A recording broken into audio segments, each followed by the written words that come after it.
Hello everyone, this is NCERT complete revision series of class 11th biology. तो ये NEET के लिए series है। ये इस सीरीज़ में हम फोटोसिंथेसिस इन हायर प्लांट वाला चैप्टर को कंप्लीट करेंगे।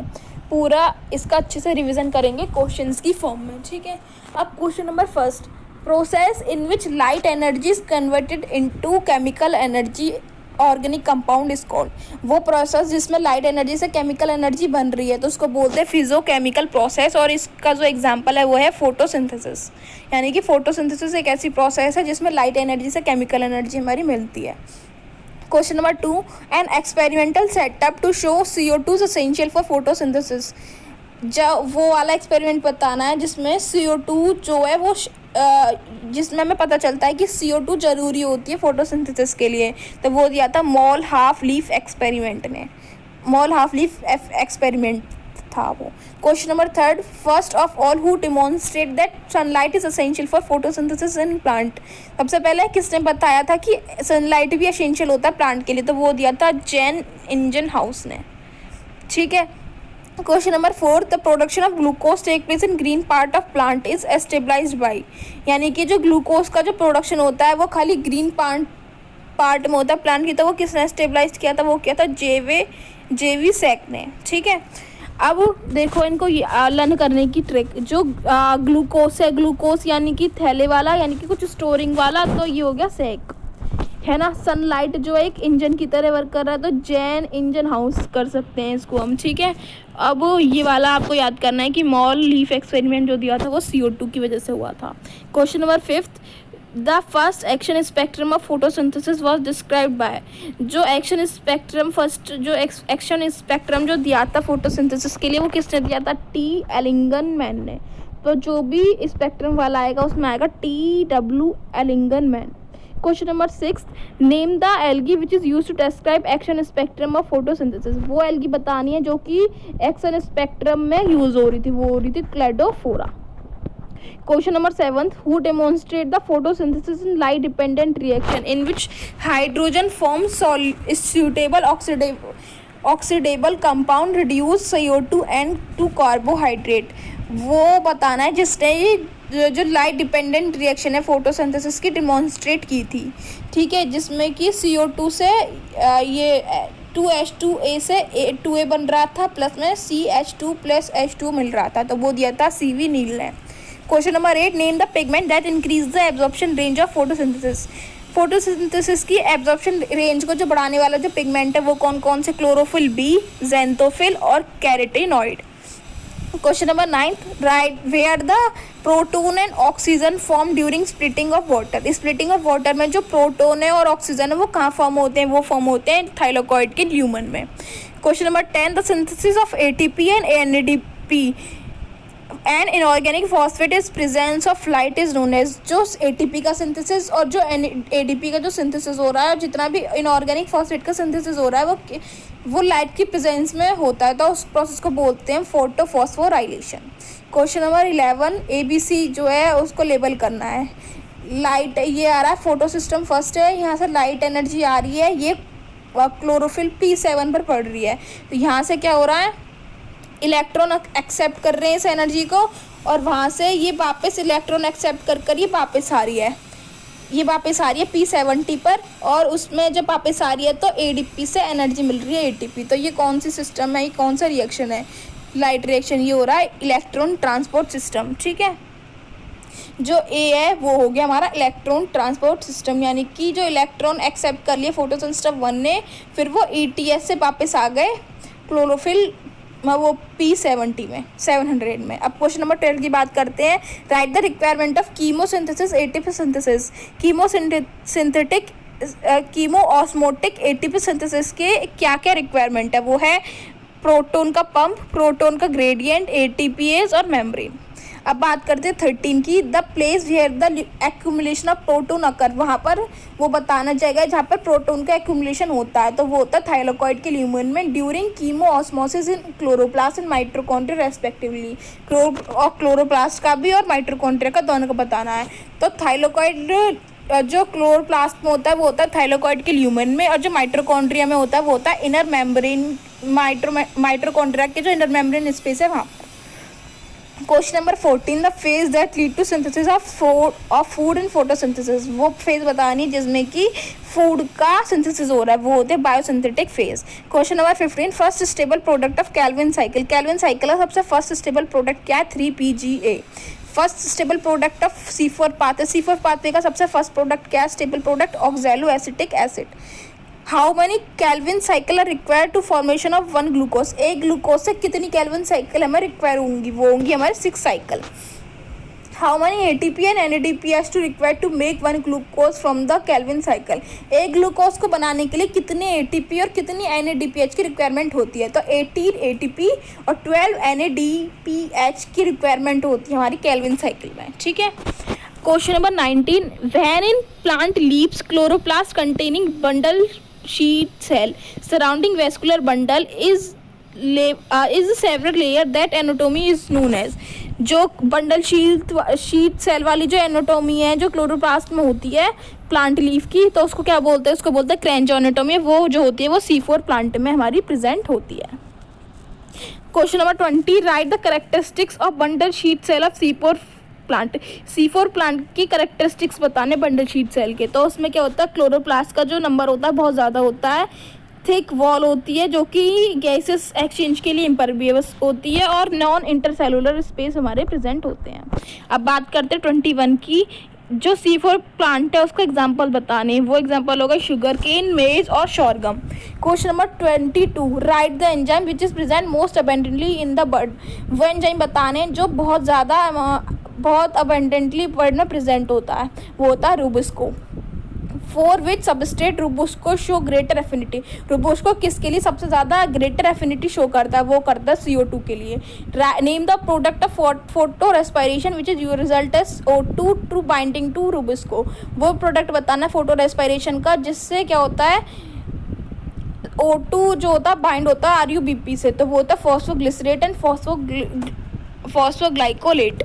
नेम द इंटरनल और the plant factor that affect the rate of transpiration. Internal factor बताने हैं फोटोसिंथेसिस के, तो वो हो गए number, age, size, orientation leaf का, mesophyll cell, chloroplast, internal CO2 की कंसंट्रेशन और क्लोरोफिल का amount. Name the external factor. अब एक्सटर्नल फैक्टर बताने हैं। एक्सटर्नल फैक्टर हो गए सनलाइट, टेम्परेचर, CO2 की कंसंट्रेशन और जितना भी वाटर हो गया। Question number 27, Beckman law of limiting factor state that if a chemical process is affecting by more than one factor, then rate would be determined by the nearest to its। Beckman का एक law था limiting factor का, वो ये बता रहा था कि इफ़ किसी भी केमिकल प्रोसेस में जब एक से ज़्यादा फैक्टर अफेक्टेड होते हैं ना, तो जो रेट होता है वो डिटरमाइन होता है मिनिमल वैल्यू के बेसिस पर। Question number 28, for which plant light is limiting factor. किस प्लांट के लिए लाइट जो है लिमिटिंग फैक्टर है? वो होती है plant in shade. Write the concentration of CO2 at C3 and C4 plant. C3 और C4 प्लांट में कंसंट्रेशन बतानी है, ठीक है। तो C3 में जो कंसंट्रेशन है CO2 की CO2 की C3 में वो होती है 450 और C4 में होती है 360। अब बात करते हैं 30 क्वेश्चन की। Among light and dark reaction which reaction is more temperature effect. Light reaction और डार्क रिएक्शन में कौन सी रिएक्शन है जो सबसे ज़्यादा टेम्परेचर पर अफेक्ट करती है? तो वो करती है वो करती है डार्क रिएक्शन, जो कि बहुत ज़्यादा एंजाइमेटिक होती है। Question number 31, right the effect of water stress in on plant. Water stress का क्या इफेक्ट होता है प्लांट पर? तो उससे क्या होता है जो सरफेस एरिया होता है लीव्स का वो रिड्यूस हो जाता है, और मेटाबॉलिक एक्टिविटी भी रिड्यूस हो जाती हैं, और स्टोमेटा जो है क्लोज हो जाते हैं। यानी कि जब प्लांट में पानी कम होने लगेगा तो सरफेस एरिया कम होने लगेगा लीव्स का, उसकी मेटाबॉलिक एक्टिविटी कम होने लगेगी, और जो स्टोमेटा होंगे वो क्लोज होने लगेंगे। अब बात करते हैं हम फिलिंग द ब्लैंक्स की। तो question number first, in a photosynthetic directly light driven reaction are called. जो फोटोसिंथेटिक सिंथेसिस में जो डायरेक्टली लाइट से डिपेंडेंट होती है उसको बोलते हैं लाइट रिएक्शन। जो उसके लाइट रिएक्शन के प्रोडक्ट पर डिपेंडेंट होती है वो होती है dark reaction. Question number 2, light reaction और the photochemical phase include. Light reaction में क्या क्या इंक्लूड होता है? वो होता है लाइट का ऑब्जॉर्प्शन, वाटर का स्प्लिटिंग और ऑक्सीजन का रिलीज होना। ये तीनों चीज़ तो लाइट रिएक्शन में होती है, और उसमें साथ के साथ जो फॉर्मेशन होता है वो ATP का और NADPH का फॉर्मेशन होता है। यानी कि फोटोकेमिकल फेज में लाइट को ऑब्जर्व होगा, फिर पानी टूटेगा और ऑक्सीजन रिलीज होगी, और साथ में ATP और NADPH हमें मिलते हैं। Question number 3, in PS1 the reaction center chlorophyll A has absorption peak at 700 nanometer, hence it is called। जब PS1 में क्या हो रहा था, जो क्लोरोफिल ए है ना वो एब्जॉर्प्शन पीक पर पहुंच जा रही थी 700 नैनोमीटर पर, तो उसको बोल रहे थे हम P700। और जब वो PS सेकेंड जो है जब 680 पर मैक्सिमम पे पहुंच जाती है तो उसको बोलते हैं P680। Question number 4, C4 plant are special, they have special type of. जो C4 प्लांट है बहुत ज़्यादा स्पेशल होता है, तो उनमें स्पेशल टाइप की क्या होती है, लीफ एनाटॉमी होती है। ये कैन टॉलरेट हाई, ये बहुत ज़्यादा हाई टेम्परेचर को टॉलरेट कर सकते हैं।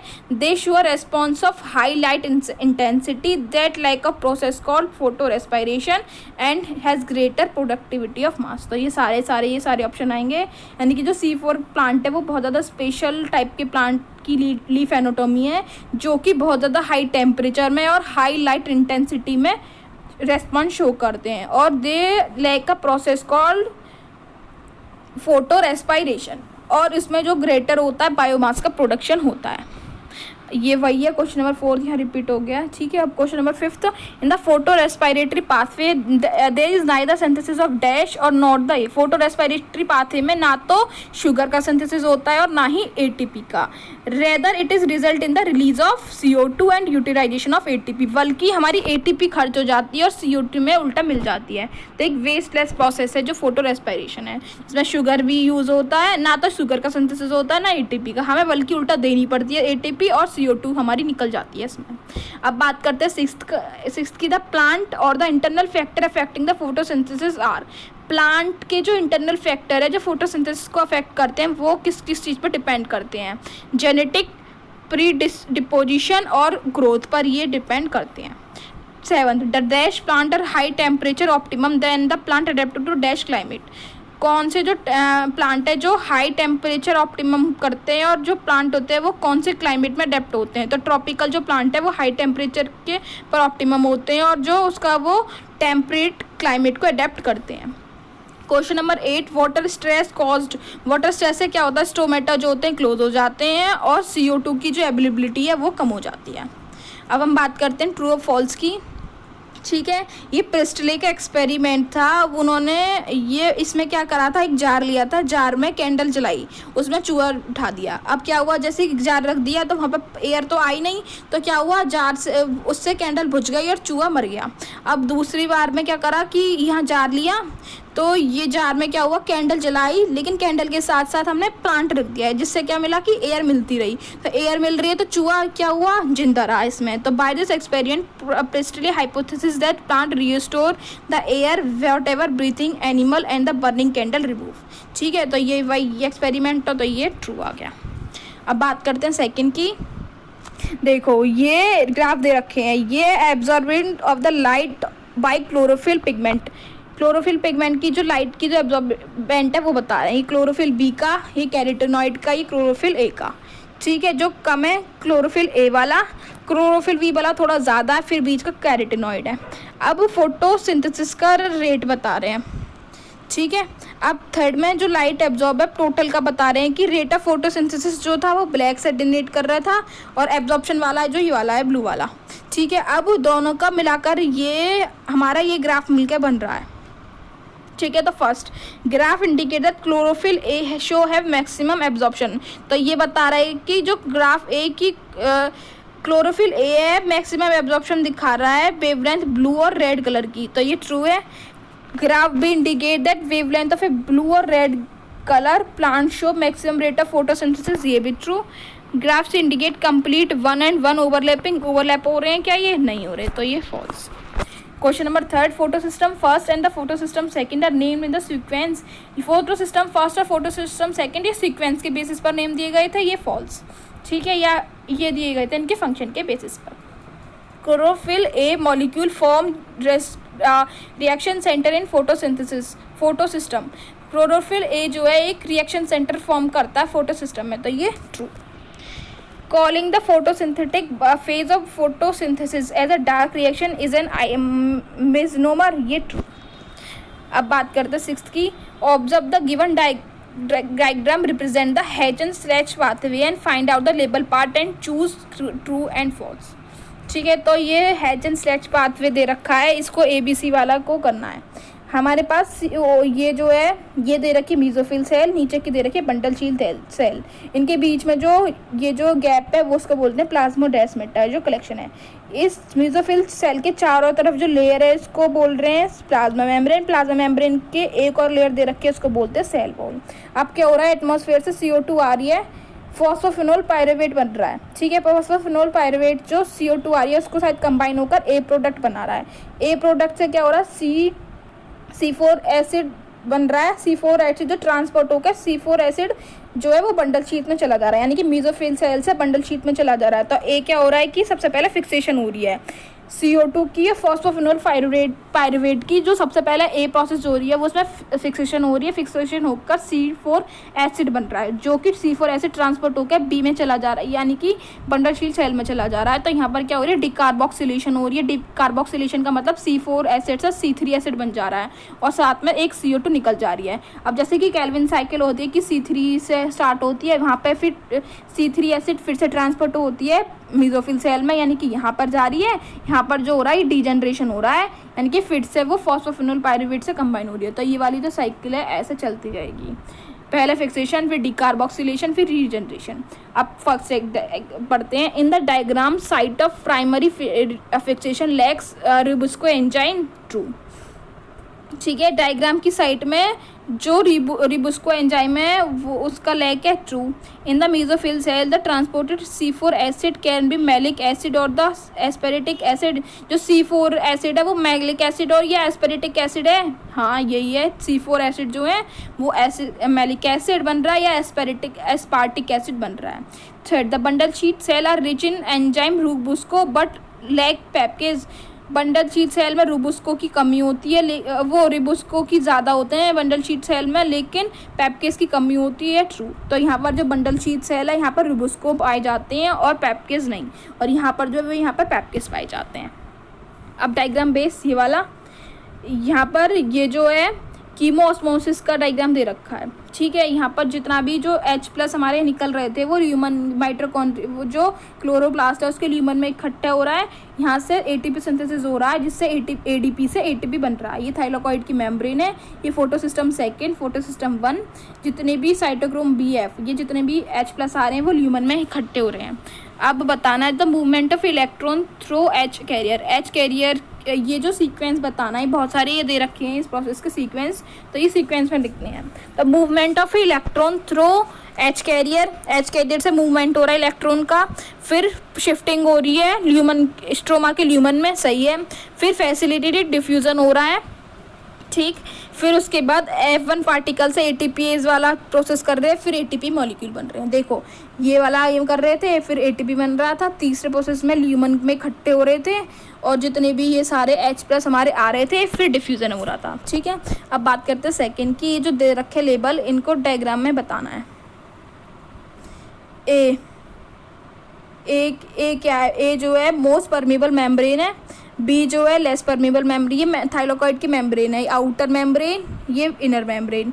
सी वाला जो दो को जोड़ रहा है, साइट कंटेनिंग P सिस्टम 1, ये P सिस्टम 1 की साइट है ये वाली सी वाली, ठीक है। और डी वाला जो है स्ट्रोमा लैमेली वाला जो है फोटो सिस्टम 1 और 2 की साइट है डी वाली, ठीक है। ई वाली जो है डार्क रिएक्शन की साइट है, ठीक है। और ई वाली हो गई, और एच वाली जो हो गई हमारी, एच वाली जो है प्रोटीन की फैक्ट्री है। जितनी भी छोटे जो राइबोसोम्स दे रखे हैं, एच वाले में राइबोसोम्स दे रखे हैं, ठीक है। अब एफ वाले में दे रखा है कार्बोहाइड्रेट को स्टोर कर रहे हैं, ये वाला एफ वाला, ठीक है। और जी वाला जो है वो क्या कर रहा है, फैट को स्टोर कर रहा है, ठीक है। तो ये सारे ये लेबल दे रखे हैं, इनके फंक्शंस बता रखे हैं, कौन क्या क्या कर रहा है, तो वो हमें आइडेंटिफाई करना है। अब बात करते हैं थर्ड की। इसमें observe the figure Calvin cycle and find the name of the step and number of ATP and ADP use. अब रिबुस्को से सबसे पहले क्या हो रहा था, कार्बोक्सिलेशन, वही जो हमने वो देखा था ना हैच एंड स्लेच पाथवे देखा था, उसमें जो C4 से C3 बन रहा था, उसके बाद वाली जो प्रोसेस है वो सेम है यहाँ पे। रूबुस्को बन रहा है, रूबुस्को से एक सबसे पहले क्या हो रहा है, कार्बोक्सिलेशन हो रहा है, ठीक है। कार्बोक्सिलेशन से 3-फॉस्फोग्लिसरेट बन रहा है, फिर क्या हो रहा है, रिडक्शन हो रहा है, B बन रहा है, रिडक्शन से यहाँ पर ट्राइफॉस्फेट बन रहा है, ट्राइफॉस्फेट से फिर क्या हो रहा है, रीजनरेशन हो रहा है। तो कार्बोक्सिलेशन, रिडक्शन और रीजनरेशन, ये 3 प्रोसेस होती हैं। यहाँ पे कोई भी ATP और NADPH नहीं मिलता है। जब यहाँ पर जो होता है 3-फॉस्फोग्लिसरेट से जो रिडक्शन होता है, तो यहाँ पर 2 ATP और 2 NADH मिल जाते हैं इसमें, और यहाँ पर जो थर्ड में यहाँ पर खाली 1 मिलता है। तो ये पूरा दे रखा है, इसको देख लेना एक बार। अब बात करते हैं फोर्थ की। ये जो डायग्राम दे रखा है अच्छे से लेबल, रेट ऑफ फोटोसिंथेसिस का और लाइट की इंटेंसिटी का, ऐसे करके ऐसे पिक जा रहा है, ठीक है। तो there is linear relationship between light intensity and the CO2 fixation rate, तो ये true. B, it is transition point where limiting factor change, वो ट्रांजिशन पॉइंट है जहाँ पर लिमिटिंग फैक्टर चेंज हो रहा है, हाँ। At this region light intensity not showing detrimental effect on the rate of photosynthesis, ठीक है। It show light reaction point sunlight except for plant in shade और इंटेंस फॉरेस्ट, ठीक है। This point show maximum rate of photosynthesis at optimum presence of various temperature. तो ये जो A से E के पॉइंट जो बता रखे हैं ना, तो इन सारी पॉइंट दे रखी है क्या ये चीज़ हमारी फोटोसिंथेसिस में हो रही है या नहीं हो रही है। तो ये सारी जो स्टेटमेंट है वो करेक्ट है। अब मैच द फॉलोइंग बात कर रहे हैं। कॉलम 1 में इंटेंसिटी ऑफ लाइट दे रखी है, कॉलम 2 में क्लोरोप्लास्ट का अलाइनमेंट दे रखा है। तो A का जो होगा ये इससे, B का सेकंड से, इसका इससे। तो हाई जो होता है मीजोफिल की जो वॉल होती है उसमें अलाइन होते हैं, लो जो होता है लाइट से परपेंडिकुलर होती है। लो इंटेंसिटी में जो लाइट होती है परपेंडिकुलर होती है, हाई में जो होती है मीजोफिल सेल के अलॉन्ग होती है, और जो मॉडरेट इंटेंसिटी की जो लाइट होती है वहाँ पर जो होती है साइटोप्लाज्म में डिस्पर्स्ड हो जाती है। अब बात करते हैं सेकंड वाले की। तो A का सेकंड, B का थर्ड, C का फोर्थ, D का A। जो क्लोरोफिल A है वहाँ पर ब्लू और ब्राइट ग्रीन है, क्लोरोफिल बी में येलो ग्रीन, क्लोरोफिल C यानी कि ज़ेंथोफिल में येलो, और कैरोटीनॉइड जो होता है येलो टू येलो ऑरेंज। यानी कि पहले तो जो था chlorophyll A bright and blue green यानी कि बहुत ज़्यादा ग्रीन वाला था, फिर क्लोरोफिल B बन गया तो यहाँ पर थोड़ा येलोइश ग्रीन हो गया, और C ज़ेंथोफिल में येलो हो गया, येलो से बिल्कुल हल्का येलो ऑरेंज वाला हो गया कैरोटीनॉइड में। अब ये कंपैरिजन दे रखा है C3 का और C4 का, और हमें चूज़ करना है इसमें से, ठीक है। Cell type in which Calvin cycle take place, cell Calvin cycle किस में होती है, मेसोफिल सेल में या बंडल शीट सेल में। तो ये दोनों में होती है से केल्विन साइकिल, मेसोफिल सेल में भी और बंडल शीट सेल में भी। Cell type in which initial carboxylation reaction occur, वो टाइप बताना है जिसमें कि सबसे पहले कार्बोक्सिलेशन होती है। मेसोफिल सेल में C3 की कहाँ पर होती है, मेसोफिल सेल में, और C4 में क्या होती है, मेसोफिल सेल में, ठीक है। How many cell type does the leave have fix CO2, कितने सेल टाइप में जहाँ पर CO2 फिक्स हो रही। तो C3 में 1 है, C4 में 2 थे। 1 का मतलब यहाँ पे मेसोफिल सेल में थे, और C4 में बंडल शीट सेल और मेसोफिल सेल दोनों में थे, ठीक है। Which is the primary CO2 acceptor, C3 में जो था वो था रूबिस्को, और C4 में था पैपकेस। तो अब बात करते हैं number of carbon in primary CO2 acceptor में कितने कार्बन थे। C3 में थे 5 और C4 में थे 3। Which is the primary CO2 fixation product, primary CO2 fixation product क्या क्या है। एक तो PGA, C3 में था PGA और C4 में था ऑक्जेलो एसिटिक एसिड, ठीक है। इसमें जो ये चूज़ करने हैं यहाँ पर C3 और C4 के। Number of carbon in the primary CO2 fixation product, कितने कार्बन प्रेजेंट होते हैं प्राइमरी CO2 फिक्सेशन में प्रोडक्ट में। तो C3 में होते हैं 3 और C4 में होते हैं 4। Does the plant have rubisco, rubisco plant में प्रेजेंट होता है C3 में हाँ, और C4 में भी हाँ। Does the plant have PEPcase, PEPcase दोनों प्रेजेंट होता है, ठीक है। Which cell in the plant have rubisco, दोनों कौन कौन सी सेल में रूबुस्को प्रेजेंट होता है। तो C3 में मेसोफिल सेल में और C4 में बंडल शीट सेल में। CO2 का जो फिक्सेशन रेट होता है वो हाई होता है C3 में जो होता है मीडियम होता है, C4 में जो होता है हाई होता है। Whether photorespiration is present in low light intensity, क्या photorespiration low light intensity में प्रेजेंट हो सकता है C3 में और C4 में, तो दोनों में नहीं हो सकता, नेग्लिजिबल आ गया। Where photorespiration is present in high light intensity, high light intensity पर फोटो रेस्पिरेशन कहाँ प्रेजेंट होता है, तो C3 में जो होता है वो हाई होता है और C4 में जो होता है नेग्लिजिबल होता है। Whether photorespiration would be present in low concentration, तो लो CO2 की कंसंट्रेशन में जो C3 में जो होता है हाई होता है और वहाँ पर नेग्लिजिबल होता है। फोटो रेस्पिरेशन जो प्रेजेंट होता है हाई CO2 की कंसंट्रेशन में प्रेजेंट होता है, तो ये दोनों C3 और C4 में जो होता है नेग्लिजिबल होता है। जो टेम्परेचर का ऑप्टिमम है वो 20 से 25 है, C4 में 30 से 40 है। एग्जाम्पल आ गए C3 के व्हीट और राइस, और C4 के जो एग्जाम्पल है वो इम्पोर्टेंट है, लर्न करने वाले हैं, ये क्वेश्चंस में आते हैं। तो ये हो गए मेज, शुगर केन एंड शोरगम। तो ये हमने पूरा chapter photosynthesis in higher plant इस NCR सीरीज़ में कंप्लीट कर लिया। So thanks for watching this video.